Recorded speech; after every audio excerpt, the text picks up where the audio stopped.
Assalamualaikum warahmatullahi wabarakatuh. Pada video kali ini kita akan membahas tentang lensa cekung. Kita langsung masuk ke materi pertama, yaitu tentang sifat dari lensa cekung. Seperti yang kalian lihat di gambar itu ada gambar senter. Jadi senter adalah salah satu alat yang menggunakan lensa cekung gitu ya. Kita langsung ke sifat pertama. Lensa cekung itu bersifat menyebarkan cahaya atau divergen. Ini maksudnya. Jadi lampu, ini kan di senter ada lampu nih. Terus lampu itu ditutupi lagi dengan lensa cekung. Fungsinya apa? Ketika lampu dinyalakan, sinar dari lampu akan disebar oleh si lensa cekung. Itu ya maksudnya divergen. Sehingga lensa cekung ini sering disebut sebagai lensa negatif. Sifat lainnya, lensa cekung itu tebal di bagian tepi dan tipis di bagian tengah. Dan sifat yang terakhir, lensa cekung memiliki 2 titik fokus maya. Artinya dalam perhitungan nanti fokusnya lensa cekung itu bernilai negatif, yang jarak keduanya sama bila diukur dari titik pusat optik. Lanjut ke sinar istimewa pada lensa cekung. Yang pertama, sinar datang sejajar sumbu utama. Ini dia, lihat garis yang tebal. Sinar datang sejajar dengan sumbu utama. Ini sumbu utamanya yang hitam. Jadi antara garis atas dengan garis bawah itu sejajar. Terus ketika sampai di lensanya, di sumbu utamanya, si sinar itu dibiaskan atau dibelokkan seolah-olah berasal dari titik fokus. Kita buat garis putus-putus dari fokus menuju ke lensa, terus diteruskan. Nah, seharusnya kan kalau dalam cermin ini garisnya merambat lurus kayak gitu, tapi dari sini seolah-olah dia dibiaskan dari titik fokus. Terus yang kedua, sinar datang langsung menuju ke titik fokus. Jadi sinar datang menuju titik fokus dan dibiaskan sejajar sumbu utama. Jadi ini sinarnya datang menuju ke fokus tapi dibiaskan sejajar sumbu utama. Dan yang terakhir, sinar datang melalui pusat optik itu tidak dibiaskan tapi langsung diteruskan. Jadi nggak lagi dibiaskan. Jadi ke setiap sinar yang datang menuju pusat optik itu langsung diteruskan tanpa dibiaskan. Kita lanjut ke ruang pada lensa cekung. Untuk yang atas itu kita anggap sebagai ruang benda, sedangkan yang bawah kita anggap sebagai ruang bayangan. Nah, di sebelah kiri ada ruang benda 1, ruang benda 2, dan ruang benda 3. Sedangkan di sebelah kanan ada ruang benda 4. Di bawah, ruang bayangan 1 dimulai dari sebelah kanan, ruang bayangan 1, ruang bayangan 2, ruang bayangan 3, dan ini ruang bayangan 4. Ada beberapa cara untuk menentukan letak benda bayangan sifatnya seperti apa. Yang pertama, ruang benda ditambah ruang bayangan nilainya harus 5. Maksudnya seperti apa? Misal benda berada di ruang 2, jadi bendanya bernilai 2. Untuk jadi 5 berarti kita perlu bayangan dengan angka 3. Itu 2 tambah 3, 5. Atau ketika benda berada di ruang 3, maka bayangan akan berada di ruang 2. 3 tambah 2, 5. Seperti itu ya. Terus ketika ruang bayangan lebih besar daripada ruang benda, maka bayangannya akan diperbesar. Jadi ketika ruang bayangan nilainya lebih besar, misal kita punya benda di ruang 2 misalnya. Artinya kalau benda di ruang 2, bayangannya di ruang 3, seperti itu kan ya. Kita lihat angkanya, 2 dengan 3. Besar angka 3 kan ya, artinya si bayangan lebih besar. Maka bendanya nanti akan diperbesar. Kebalikannya, ketika ruang bayangan lebih kecil daripada ruang bendanya, maka bayangannya akan diperkecil. Seperti itu aja. Terus jika bayangan berada di belakang lensa, sifatnya akan nyata dan terbalik. Sedangkan jika bayangan berada di depan lensa, sifatnya maya dan tegak. Ingat, pasangan nyata itu terbalik, pasangannya maya adalah tegak. Lanjut ke rumus lensa cekung. Rumusnya sebenarnya tidak berbeda jauh dengan rumus cermin. Nah, kita masih menggunakan rumus ini, 1/F sama dengan 1/S ditambah 1/S aksen. Atau kalau mau mencari perbesaran, M sama dengan S aksen per S. Atau kita bisa gunakan H aksen per H. Ini tanda mutlak, artinya nilainya pasti positif. Kemudian untuk menghitung kekuatan lensa kita pakai P sama dengan 1/F. 1 ini ketika F-nya itu dalam meter.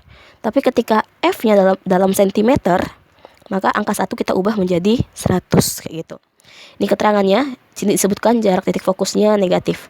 Ini udah disebutkan di awal tadi, salah satu sifat lensa cekung adalah titik fokusnya bernilai negatif karena dia maya. S-nya itu jarak benda dari lensa, S-aksen itu jarak bayangan dari lensa. Ketika S-aksen bernilai positif, maka bendanya nyata. Tapi ketika S-aksen bernilai negatif, maka bendanya maya.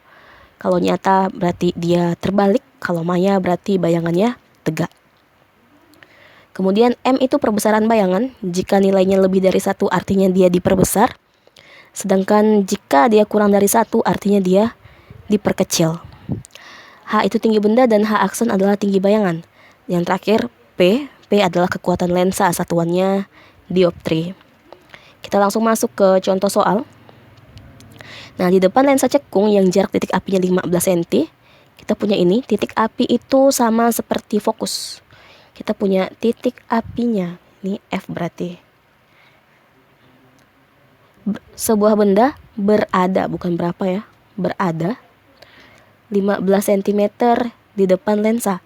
Benda berada 15 cm di depan lensa. Bendanya berarti dia nanya, ini adalah S-nya. Yang dia tanya, berapakah jarak bayangan? Berarti dia minta bayangan itu S-aksen. Tinggi bayangan, tinggi bendanya ada, ini tinggi benda. Berarti ini H. Yang dia minta adalah H-aksen. Terus sifat bayangannya kayak apa? Lalu yang terakhir, berapakah kekuatan lensanya? Berarti dia minta P. Nah, kita punya informasi-informasi ini untuk kita tulis di diketahuinya.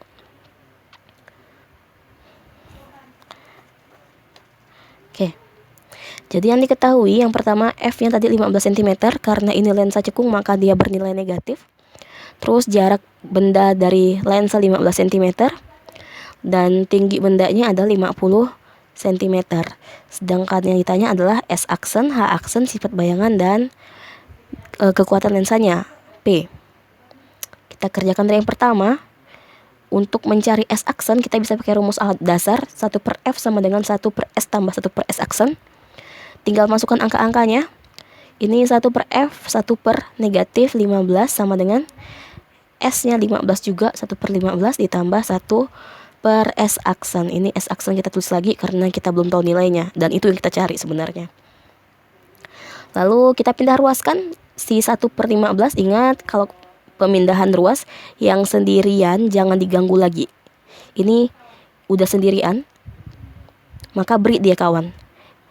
Cara cari kawannya gimana? Cari yang sejenis. Ini atas bawah sama-sama angka, berarti cari yang sama, atas bawah sama-sama angka. Artinya sih ini yang harus pindah.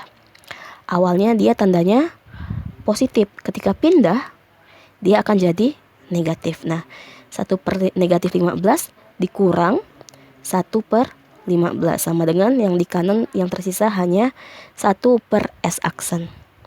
Ini penyebutnya udah sama. Ini artinya kalian hutang 1, tanda kurang kita anggap sebagai hutang. Ini udah negatif nih, negatif 1. Terus ngutang lagi 1, hutang 1, hutang lagi 1. Berarti hutangnya sekarang 2. Penyebutnya tetap per 15, 1/S aksen. Kalau sudah seperti ini, untuk mencari S aksen tinggal kita balik. S aksennya ke atas, 15 juga harus ke atas. Nah, seperti ini, S aksen per 1, 15/2. Jangan lupa tanda negatifnya. S aksen bagi 1 itu S aksen, sedangkan negatif 15 dibagi 2 hasilnya adalah negatif 7,5. Ingat tadi di awal, ketika bayangan bernilai negatif, maka dia akan bersifat maya. Kalau maya pasti tegak gitu ya. Kita udah punya S aksen, kita bisa cari H. Untuk mencari H kita perlu M terlebih dahulu, karena H itu adanya di rumus M. M sama dengan H aksen per H. Kita butuh M artinya. Untuk mencari M, S aksen per S. Masukkan angkanya, ini negatif 7,5, kita bagi 15. Ini tandanya mutlak, artinya hasilnya positif. 7,5 bagi 15 itu 0,5 kali. Artinya di bawah 1 angkanya. Hasilnya di bawah 1. Kalau angkanya di bawah 1, maka dia bayangannya diperkecil. Udah dapat ini, kita cari sekarang H aksennya pakai rumus M masih. M sama dengan H aksen per H. M-nya udah ada 0,5. H aksennya kita cari per H-nya 50 cm. Ini kita kalikan silang. Anggap di bawah 0,5 ada 1. Artinya H aksen dikali 1 tetap H aksen. 0,5 dikali 50. Nah, H aksen sama dengan 0,5 dikali 50. Hasilnya adalah 25 cm. Nah, ini tingginya. Dari sini kita udah tahu kalau dia diperkecil. Awalnya tingginya 50. Sekarang tinggi bayangannya cuman 25. Berarti bayangannya semakin pendek kayak gitu kan, diperkecil dianya. Sekarang sifat bayangannya. Sifat bayangan tinggal kita kumpulkan nih. Nah, sifat bayangannya adalah maya. Ini kan ya dari sini. Maya itu selalu tegak. Kalau kalian bingung, cari aja orang namanya Maya. Pasti badannya tegak semua. Nggak ada Maya jalannya terbalik gitu ya. Kepalanya di bawah, kakinya di atas. Nggak gitu kan ya. Maya, yang namanya Maya pasti kepalanya di atas. Terus Maya tegak dan bayangannya diperkecil. Terakhir kita cari kekuatan lensa.